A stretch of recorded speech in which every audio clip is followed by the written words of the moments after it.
Here is Maciej Dąbrowski.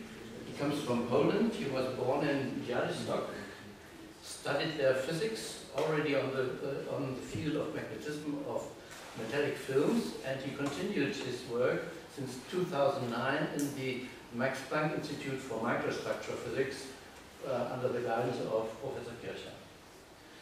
And the topic of his dissertation is the effect of quantum states on the magnetic anisotropy of ferromagnetic films.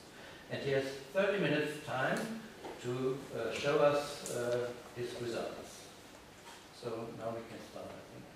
Thank you. Later introduce also the commission. Thank you for kind introduction. I am honored to be with you today and show my results which I have obtained during my PhD.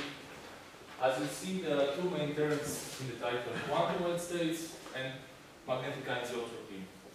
Let me first make some short motivation where I show you why these things are important and what is the connection between them. So why the magnetic anisotropy is important in our life? Let's consider one of the mostly used applications of magnetic thin fields, which is magnetic data storage. So conventional data storage is based on the switching of magnetization by external magnetic field, and this is how we switch the magnetization with F01, our digital bits. However, this method has some limitations, and people looking for new methods, for example, they want to switch magnetization by current, voltage, or even light. So this is one particular example. By short voltage pulse, we can switch the magnetization one of the magnetic tunnel junction layer, and this is how we can write again the bits. So the point is that regardless which mechanism we're using to switch magnetization, as long as we use magnetic layers, we always care about magnetic anisotropy, because magnetic anisotropy energy is the energy difference between two directions when magnetization goes in two different directions. This is the magnetic anisotropy, and so therefore it defines our easy access to magnetization, and also it's involved in reversal process. So understanding of magnetic anisotropy is the path to improving the characteristic of novel magnetic storage devices. Let's have a closer look what magnetic anisotropy is. Here I will speak only about magnetocrystal anisotropy energy, and this energy is due to spin-orbit coupling. One of the ways to calculate this energy is perturbation theory. And this is justified because spin-orbit coupling is a small interaction compared to other like exchange or crystal field splitting. And in second order perturbation, we have the following formula. So you see that we have summation over occupied and unoccupied states. So the states below and above the formula. You see that we have spin-orbit matrix elements, and you can therefore see that we need one occupied, one unoccupied states. Both occupied or both unoccupied, they will give no contribution to magnetocrystal anisotropy energy. In denominator, you see the energy difference between occupied and unoccupied states. So the smaller the difference is, the larger contribution to magnetic anisotropy, and that's why the states at the Fermi level are important for anisotropy. And finally, we have Fermi Dirac distribution function, which gives us information about the temperature. So from this formula, you can already see that any change in the electronic structure in the vicinity of the Fermi level can modify in principle the magnetic anisotropy. And there are several possibilities how we can modify anisotropy. Here we are interested in particular case modification of anisotropy by quantum states. Quantum states can be formed in metallic thin film when they are reflected by the potential barriers and the interfaces. So upper interface, they cannot escape from the sample, and here when we have some substrate and we have energy gap, they cannot penetrate. So they are reflected and they form quantum states. And one of the main features is that when we increase the thickness of this layer, the quantum states modify the density of states very little. And the period of these oscillations is directly related to the perpendicular wave vector of this quantum. So this phenomena was mostly studied for non-magnetic fields, where Sp electrons are confined. In particular, it was found that when we deposit non-magnetic field on ferromagnetic field, and we increase the thickness of this non-magnetic field, the magnetic anisotropy can oscillate as a function of non-magnetic field, in this case called copper. So you see, already someone found that we can observe oscillations of magnetic anisotropy, but in this case, the changes of the electronic structure of these states in ferromagnetic layer are only through the interfacial hybridization. So we modulate the electronic structure of the magnetic field through the interface.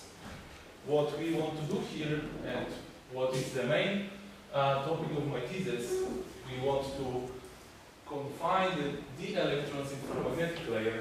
So we want to directly alter the electronic structure of ferromagnetic field, and then see what will happen when we increase the thickness of ferromagnet, whether the oscillations of the magnetic anisotropy due to quantum states in ferromagnetic layer. And this area was not explored so far by experimental. This is the main topic of my thesis.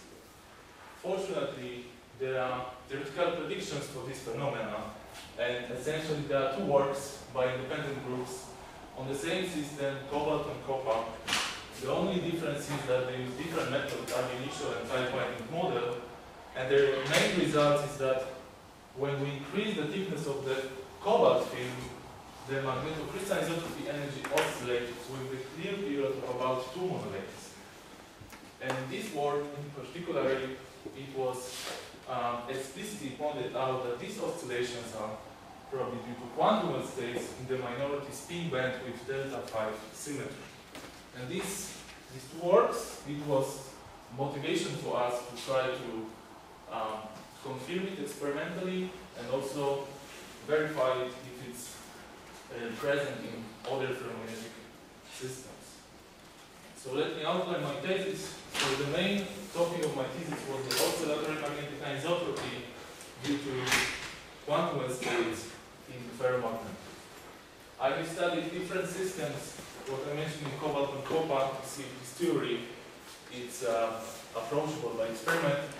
So in this case, the cobalt fins are grown in FCC structure. When we grow cobalt in gold, on gold substrate, the BCC structure can be synthesized, so I could see whether structure symmetry can affect oscillatory behavior of magnetic anisotropy. Also, I have checked whether in iron fins there are oscillations, and BCC iron fin can be grown on both silver or gold substrate. So by checking these two systems, we could see whether the same iron fin with the same structure can be affected by the substrate. And also alloying effect, so we can change the number of valence electrons, by adding a little bit cobalt or iron, and see how it can affect the magnetic anisotropy. To get more insight into microscopic origin of such oscillations, the X-ray magnetic circular stiffroid measurements were performed, where we could get access to the anisotropy of the orbital bond. Since the oscillator behavior due to quantum states is expected to be rather small, its small effect is quantum effect, we also wanted to get a bit more knowledge about general changes of magnetic anisotropy, like for instance, due to spin rotation transition. So when magnetization changing orientation from out of plane to in plane. And to study this, we performed spin polarized low energy electron microscope measurements and study the domain structure. And finally, also the influence of the non-magnetic overlayers. So in case of copper and iron, how the oscillator behavior can change when we deposit non-magnetic overlayers in such systems. In my talk, I will limit to two systems, cobalt and iron. I will show you the anisotropy of the orbital moment from extensity D, and also mention briefly about how gold overlayers can change the anisotropy in our systems. So to study magnetic anisotropy, magneto-optical pair effect, was employed, and this mode, vibration mode, is the basic idea is that when we shine the polarized light upon reflection from magnetic medium, it changes the polarization of the light. So by measuring the change of the polarization, we can get access about the magnetism of our sample. And we have used the standard MOG setup where the light goes through the polarizer. Then we have UH window. UH window because this sample is in UHV. And then upon reflection, it goes through the quarter wave plate. Quarter wave plate is used to cancel the birefringes produced by the windows. And then we have analyzing polarizer, and finally we detect our intensity in the photodiode. What is important here that we can measure down to 5 Kelvin. To measure small changes of anisotropy, we introduce to our system step-induced magnetic anisotropy. So what is step-induced magnetic anisotropy? Let's consider first typical cobalt and flat COPA 001. So this system has four-fold symmetry, so these two axes are equivalent. When we deposit cobalt on the step surface, here we can see the COPA 1113 vicinal surface, which can fuse. So we have 001 terraces. The distance between terraces is about 6.5 atomic interdistance. So this corresponds to distance 6.2 degrees. So when we deposit cobalt on step surface, these two axes are not equivalent anymore. One of them becomes easy axis and the other intermediate, or as some people say, harder. So the important feature is that due to this broken symmetry, when we apply the magnetic field perpendicular to the easy axis, we can measure the so-called split loop. And split loop is characterized by the shift field, and by measuring the shift field, which is in a good approximation proportional to the Uniaccia anisotropy, we can get access about anisotropy in one single loop.